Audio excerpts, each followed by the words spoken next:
Gulab jamun విరగకుండా complete scratch నుంచి చేయడం ఇంత ఈజీ అండ్ టేస్టీగా ఉంటాయని తెలిస్తే ఇన్స్టంట్ మిక్స్ కొనడమే మానేస్తారు. Hello foodies, welcome to DJ recipes. మొదటగా 1/4 లీటర్ పాలు ఒక కడాయిలోకి తీసుకోండి.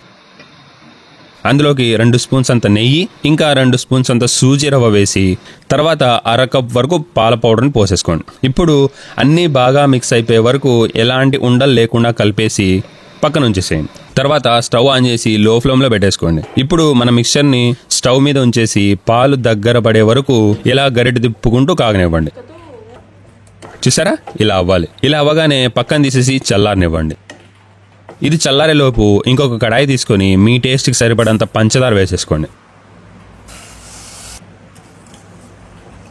తర్వాత 2 యాలకులు దంచి వేసేసేయండి. మీ దగ్గర యాలకుల పౌడర్ ఉంటే వేసేసుకోండి. నా సజెషన్ ఏమంటే యాలకులను వేసుకుంటే టేస్ట్ అండ్ ఫ్లేవర్ చాలా బాగుంటుంది. ఇలా ఒక 10 నుంచి 15 నిమిషాలు అంటే థిక్ కన్సిస్టెన్సీ వచ్చే వరకు మరగనివ్వాలి.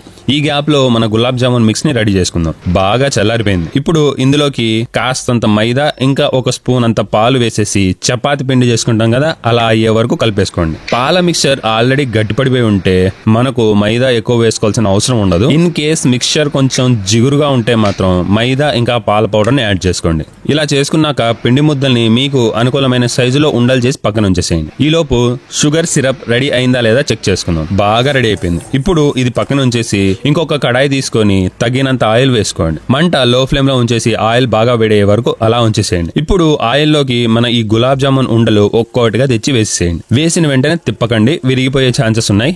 అలా అని తిప్పకుండా ఉంటే సరిగ్గా కాలవు. సో ఎట్టి పరిస్థితుల్లోనూ లో ఫ్లేమ్ లో మాత్రమే ఉడకనివ్వండి, లేదంటే మాడిపోతాయి. చూసారా, ఇలా గోల్డెన్ బ్రౌన్ కలర్ లోకి రాగానే తీసేసుకుని డైరెక్ట్ గా షుగర్ సిరప్ లోకి వేసేసేయండి. ఎందుకంటే వేడిగా ఉన్నప్పుడు ఉండలు సిరప్ ని బాగా అబ్జర్వ్ చేసుకుంటాయి. అలా వేసేసి ఒక 2 గంటలు లేదా ఓవర్ నైట్ ఉంచేసుకుంటే చాలా better. Perfect shape and taste తో ultimate gulab jamuns ready. Instant mix కన్నా కూడా చాలా చాలా టేస్టీగా ఉన్నాయి. తప్పకుండా ట్రై చేయండి, అస్సలు మిస్ అవ్వద్దు. ట్రై చేశాక మీకు ఎలా వచ్చిందో కామెంట్స్ లో తప్పకుండా చెప్పండి.